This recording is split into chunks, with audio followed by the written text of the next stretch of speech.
Halo semua, perkenalkan nama saya Laura Yuliza Janati dengan nomor NIM 07011182429012. Di sini saya akan memaparkan materi hukum pajak. Apa sih hukum pajak? Menurut Undang-Undang Republik Indonesia Nomor 7 Tahun 2021 tentang perubahan terakhir, pajak merupakan kontribusi wajib kepada negara yang terutang oleh pribadi atau badan yang bersifat memaksa berdasarkan undang-undang dengan tidak mendapatkan imbalan secara langsung dan digunakan untuk keperluan negara serta untuk kemakmuran rakyat. Selanjutnya ada fungsi pajak. Yang pertama, fungsi penerimaan. Pajak menjadi sumber dana negara untuk membiayai pengeluaran pemerintah seperti gaji pegawai dan operasional lainnya. Selanjutnya, fungsi pengaturan. Pajak digunakan untuk mengatur distribusi pendapatan dan mendorong investasi melalui insentif serta melindungi produk lokal lewat biaya masuk. Selanjutnya ada fungsi distribusi.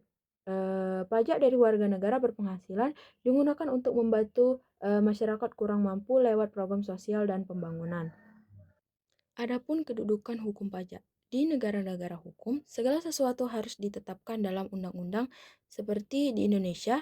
Pemungutan pajak diatur dalam pasal 23 ayat 2 Undang-Undang Dasar 1945 yang berbunyi, pajak dan pungutan yang bersifat untuk keperluan negara diatur dengan undang-undang. Ada beberapa hal yang harus diperhatikan dalam penyusunan undang-undang tentang pajak.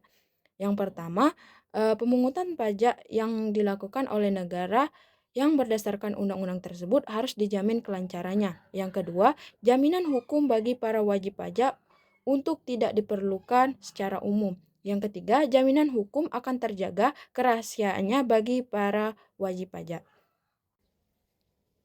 Selanjutnya, syarat pemungutan pajak. Tidaklah mudah untuk membebankan pajak kepada masyarakat.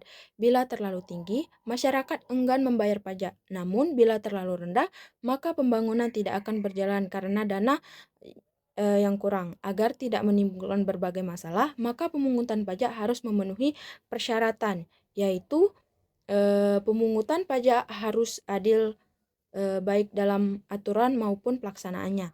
Misal, dengan mengatur hak dan kewajiban wajib pajak berlaku untuk semua yang memenuhi syarat serta pemberian sanksi yang proporsional. Yang kedua, pungutan pajak tidak boleh mengganggu perekonomian sehingga tidak merugikan pelaku usaha, khususnya sektor kecil dan menengah. Yang ketiga, pemungutan pajak harus efisien dan sederhana agar memudahkan wajib pajak dalam menghitung dan membayar pajak. Contohnya, penyederhanaan ini adalah tarif bea materai menjadi dua jenis dari tarif PPN hanya 0 dan 10%. Perlawanan terhadap pajak. Perlawanan terhadap pajak dibagi menjadi dua, yaitu perlawanan pasif dan perlawanan aktif. Perlawanan pasif adalah hambatan dalam pemungutan pajak yang berkaitan dengan struktur ekonomi masyarakat. Misalnya, kesulitan dalam melakukan pembukuan untuk menghitung pendapatan neto secara mandiri. Sedangkan perlawanan aktif adalah semua usaha dan perbuatan yang secara langsung ditujukan kepada pemerintah atau Fiskas dengan tujuan untuk menghindari pajak perlawanan aktif. Adapun upaya langsung wajib pajak untuk menghindari kewajiban pajak terdiri dari tiga bentuk utama, yaitu penghindaran pajak, pengelakan pajak, dan melalaikan pajak. Selanjutnya, hukum pajak material dan hukum pajak formal.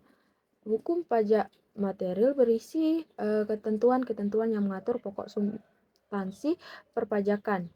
Materi yang diatur meliputi keadaan, perbuatan, dan peristiwa hukum yang menimbulkan kewajiban pajak yang disebut objek pajak, serta siapa yang dikenakan pajak yang disebut subjek pajak. Selain itu, hukum pajak material juga mengatur besarnya pajak yang dikenakan. Hukum pajak formal berbeda dengan hukum material. Hukum pajak formal lebih menitik beratkan pada tata cara pelaksanaan kewajiban perpajakan. Hukum ini membuat prosedur-prosedur untuk menerapkan hukum material menjadi kenyataan. Isi dari hukum pajak formal mencakup cara penetapan utang pajak, hak pemerintah untuk melakukan pemeriksaan atau pengawasan terhadap kondisi wajib pajak yang berpotensi untuk menimbulkan utang pajak, serta kewajiban wajib pajak dalam menyelenggarakan pembukuan atau pencatatan. Azas pengenaan pajak. Negara memiliki dasar atau prinsip dalam menentukan kewenangan untuk mengenakan pajak, khususnya pada penghasilan. Terdapat 3 azas utama yang umum digunakan. Yang pertama, azas domisili. Menurut azas ini, negara mengenakan pajak kepada setiap orang pribadi atau badan yang dianggap sebagai penduduk atau yang berdomisili di wilayah negara tersebut, tanpa mempersoalkan dari mana asal penghasilannya. Yang kedua, azas sumber. Dalam azas sumber, pajak dikenakan atas penghasilan yang bersumber dari dalam wilayah negara, tanpa melihat status kewarganegaraan atau tempat tinggal subjek pajaknya. Yang ketiga, azas kebangsaan.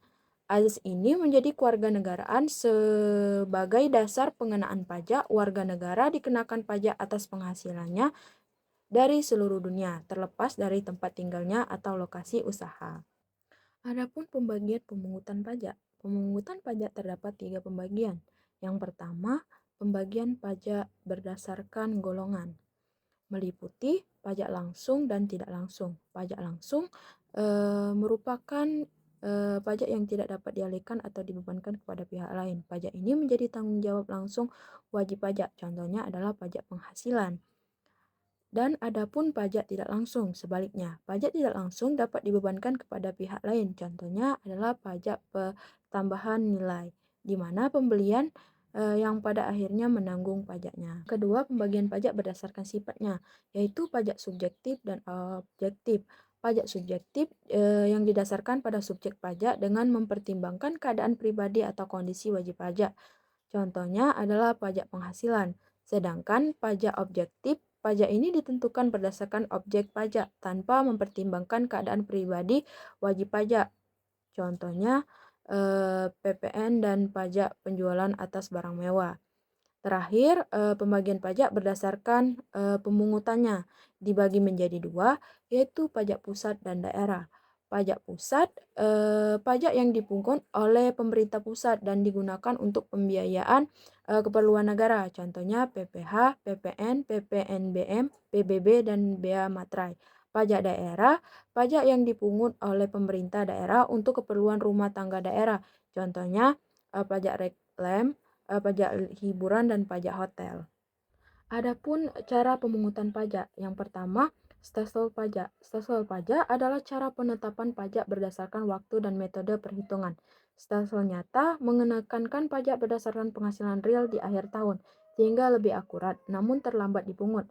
Stelsel anggapan menggunakan asumsi penghasilan tetap, memungkinkan pembayaran sejak awal tahun, tapi kurang akurat. Stelsel campuran menggabungkan keduanya. Pajak dihitung dari awal berdasarkan anggapan lalu disesuaikan di akhir tahun dengan kondisi nyata. Yang kedua, sistem pemungutan pajak. Sistem pemungutan pajak terdiri dari 3 jenis. Yang pertama, Official Assessment System, memberi wewenang penuh kepada Fiskas untuk menentukan pajak.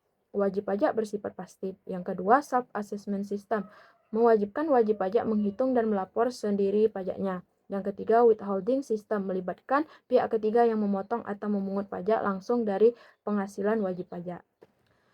Terakhir, tarif pajak. Tarif pajak dibagi menjadi 3 jenis, yaitu tarif degresif, tarif tetap, dan tarif progresif.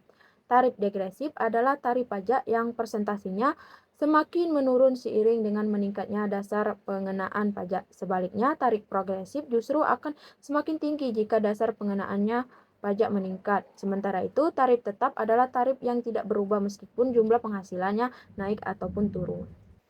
Dari materi yang saya paparkan dapat disimpulkan bahwa hukum pajak mengatur hubungan antar negara dan wajib pajak dalam pemungutan pajak yang bersifat wajib, memaksa, dan tanpa imbalan langsung. Pajak memiliki fungsi sebagai sumber pendapatan negara, alat pengatur ekonomi, dan pemerataan kesejahteraan. Pajak dibagi menurut bentuk, sifat, dan cara pemungutannya. Pelaksanaannya harus adil, efisien, dan sederhana. Terdapat 2 aspek utama, yaitu hukum material dan hukum formal. Pengenaan pajak berdasarkan asas, domisili, sumber, dan kebangsaan. Sistem pemungutannya bisa dilakukan sendiri oleh wajib pajak, oleh Fiskas, ataupun melalui pihak ketiga. Perlawanan terhadap pajak bisa pasif ataupun aktif, sehingga diperlukan sistem yang adil dan transparan. Baik, itulah pemaparan dari saya. Kurang dan lebih mohon maaf. Semoga video ini membantu.